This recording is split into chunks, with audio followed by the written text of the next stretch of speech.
안녕하세요, 나머지 스포츠 팬 여러분. 스포츠 247입니다. 오늘 영상은 시작부터 결과를 던지고 가겠습니다. 놀랍지 않을 수도 있습니다. 하지만 바로 그 점이 더 무섭습니다. 세계 랭킹 1위 안세영이 또 이겼습니다. 그것도 세계 랭킹 2위 왕즈이를 상대로 단 43분 2대 0 완승. 점수는 21대 13, 21대 11. 여기까지 들으면 또 안세영이네라고 생각하실지도 모르겠습니다. 그런데 여러분, 이게 정말 평범한 승리일까요? 오늘 우리가 주목해야 할 건 승패가 아닙니다. 숫자입니다. 바로 10연패. 왕즈이가 안세영에게 당한 10번째 연속 패배. 이 순간부터 두 선수의 관계는 더 이상 라이벌이 아닙니다. 경쟁이라는 단어가 성립하지 않는 지점, 그 경계를 이미 넘어섰다는 뜻입니다.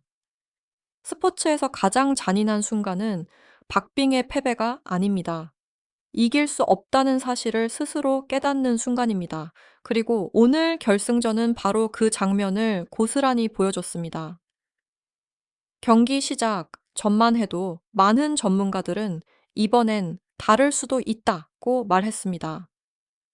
불과 일주일 전 말레이시아 오픈 결승에서 패배했지만 그 사이 왕즈이는 준비할 시간이 있었다고 했죠. 하지만 결과는 어땠을까요? 첫 게임 초반 7대1 흐름은 시작과 동시에 끝났습니다. 이 경기는 추격과 반전의 드라마가 아니라 선택지가 하나씩 삭제되는 과정이었습니다. 공격을 하면 읽혔고 버티면 더 깊이 잠겼습니다. 왕즈이는 싸운 것이 아니라 점점 움직일 공간을 잃어갔습니다. 여기서 질문 하나 던져보겠습니다. 과연 이건 실력 차이일까요? 아니면 구조의 차이일까요? 안세영은 더 세게 치지 않았습니다. 더 빨리 뛰지도 않았습니다. 대신 상대가 무엇을 할 수 없는지를 정확히 알고 있었습니다. 이게 바로 오늘 영상의 핵심입니다. 안세영은 상대를 이기는 선수가 아니라 상대의 선택을 지워버리는 선수라는 점입니다.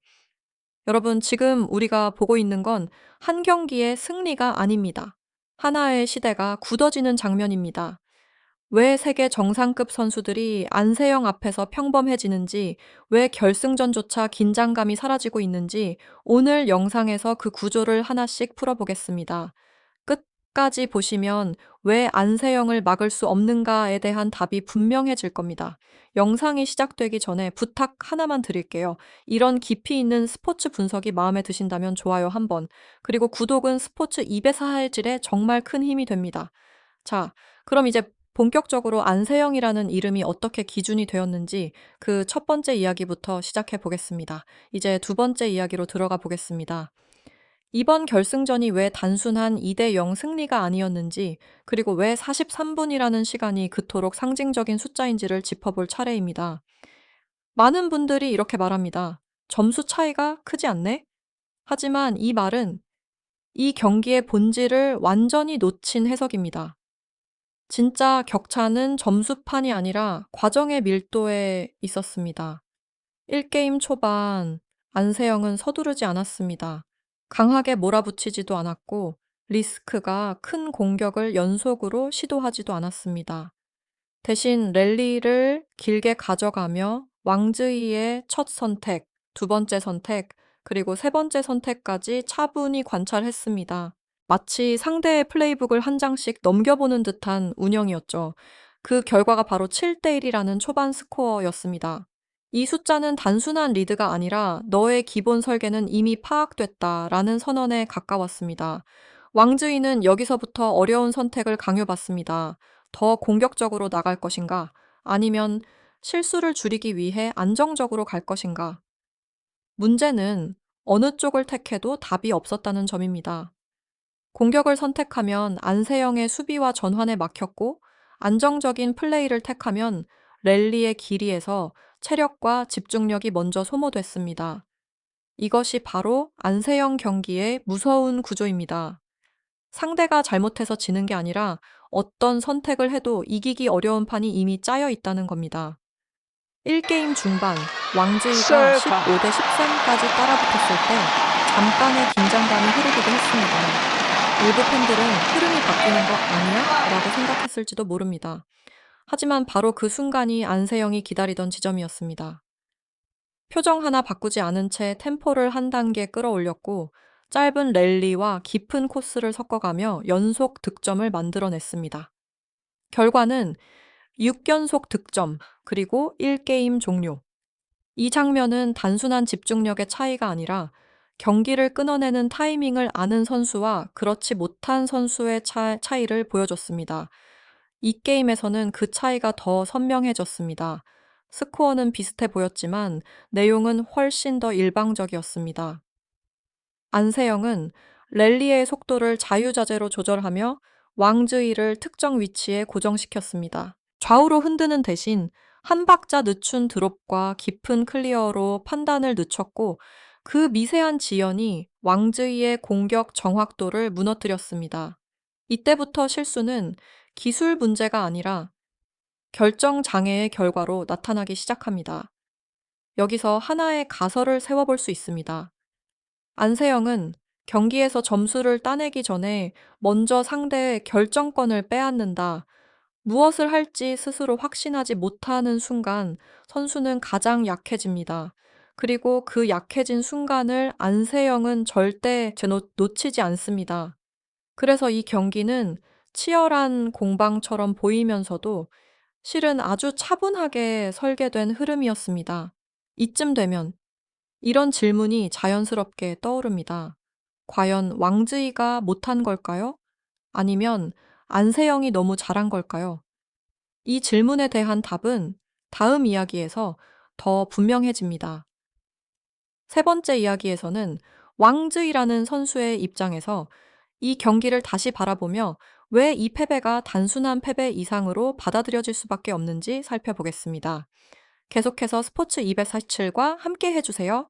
이제 세 번째 이야기로 넘어가 보겠습니다. 이번에는 시선을 조금 바꿔서 승자인 안세영이 아니라 패자인 왕즈이의 입장에서 이 결승전을 다시 들여다보려 합니다.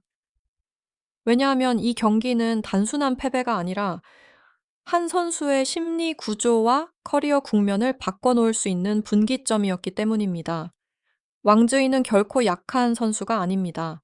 세계 랭킹 2위라는 위치는 우연이 아니고 준결승에서 강력한 경쟁자를 꺾고 올라온 과정 역시 실력의 증명이었습니다.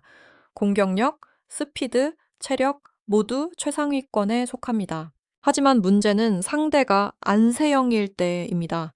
이번 결승은 두 선수의 10번째 연속 맞대결 패배라는 기록을 남겼고 이 숫자가 주는 압박은 상상 이상입니다.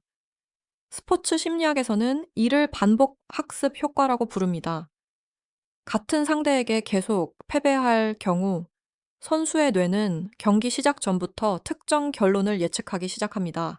아직 첫 셔틀콕이 오가지도 않았는데 이미 몸이 경직되고 선택이 느려집니다. 이번 경기에서 왕즈이의 움직임이 유난히 조심스러워 보였던 이유도 여기에 있습니다. 공격을 할 때조차 이게 맞을까라는 망설임이 먼저 앞섰고 그 망설임은 곧 타이밍 손실로 이어졌습니다. 특히 이 게임 중반 이후가 상징적이었습니다. 점수차는 크게 벌어지지 않았지만 왕즈이의 표정과 리듬은 완전히 무너져 있었습니다. 공격이 막히면 다시 수비로 돌아가고 수비가 길어지면 무리한 한 방을 시도합니다. 이 반복은 기술의 문제가 아니라 심리적 탈출구를 찾지 못한 상태에서 나타나는 전형적인 패턴입니다. 다시 말해, 왕즈이는 안세영을 상대로 어떻게 이길지가 아니라 어떻게 지지 않을지를 고민하고 있었던 겁니다. 여기서 하나의 가설을 던져볼 수 있습니다. 왕즈이는 지금 안세영이라는 선수와 싸우고 있는 것이 아니라 안세영에게 계속 패배해온 자신의 기억과 싸우고 있는 건 아닐까요? 이 기억은 랠리 하나하나에 영향을 미치고 결국 결정적인 순간마다 발목을 잡습니다. 그래서 이번 결승은 기술적인 대결이기 이전에 기억과 기억의 싸움이었다고 볼 수 있습니다. 중국 언론이 최근 사용하기 시작한 표현도 의미심장합니다. 안세영 신드롬 혹은 안세영 공포. 이는 과장이 아니라 실제로 경기력에 영향을 주는 심리적 현상을 지칭합니다. 강한 상대를 존중하는 수준을 넘어 그 이름만으로도 경기의 균형이 기울어지는 단계에 접어들었다는 뜻입니다. 왕즈이는 그 최전선에 서 있는 선수입니다. 그렇다고 해서 이 이야기가 왕즈이의 한계를 선언하는 것은 아닙니다. 오히려 이 패배는 그녀에게 아주 잔인하지만 중요한 질문을 던집니다. 기존의 방식으로는 안세영을 넘을 수 없는가? 그렇다면 무엇을 바꿔야 하는가? 전술일까요? 훈련 방식일까요? 아니면 멘탈을 다루는 접근 자체일까요? 이 질문에 대한 답을 찾지 못한다면 이 구도는 쉽게 바뀌지 않을 가능성이 큽니다. 그리고 바로 이 지점에서 우리는 다시 안세영이라는 존재를 떠올리게 됩니다. 상대가 누구든 어떤 서사를 안고 오든 그 서사가 작동하기 전에 구조를 닫아버리는 선수. 다음 이야기에서는 왜 안세영이 단순히 강한 선수가 아니라 시대를 규정하는 기준점이 되었는지를 더 깊이 들어가 보겠습니다. 스포츠 이사할칠 다음 이야기에서 계속 이어가겠습니다. 이제 네 번째 이야기로 넘어가겠습니다. 이번에는 이 결승전을 조금 더 거시적인 시선에서 바라보려 합니다. 바로 이 경기가 왜 단순한 한 대회의 결승이 아니라 여자 배드민턴 판도 전체를 바꿔놓는 장면으로 해석되고 있는가에 대한 이야기입니다. 안세영의 이번 인도 오픈 우승은 결과만 놓고 보면 익숙한 장면일 수도 있습니다. 이겼고, 그것도 또 한 번 완승이었으며 연승 기록은 늘어났습니다. 하지만 반복되는 승리가 쌓이는 순간 그것은 더 이상 승리가 아니라 구조가 됩니다. 지금 여자 단식 무대에서 벌어지고 있는 일은 특정 선수가 잘하는 수준을 넘어 경쟁의 형태 자체가 바뀌고 있다는 신호에 가깝습니다. 과거 여자 배드민턴은 늘 다극 체제였습니다. 한 선수가 독주하는 시기가 있더라도 곧 다른 라이벌이 등장했고 상성에 따라 결과는 얼마든지 바뀔 수 있었습니다. 하지만 지금은 다릅니다. 안세영이라는 기준점이 생기면서 모든 선수들의 목표는 우승이 아니라 안세영을 상대로 어떤 경기를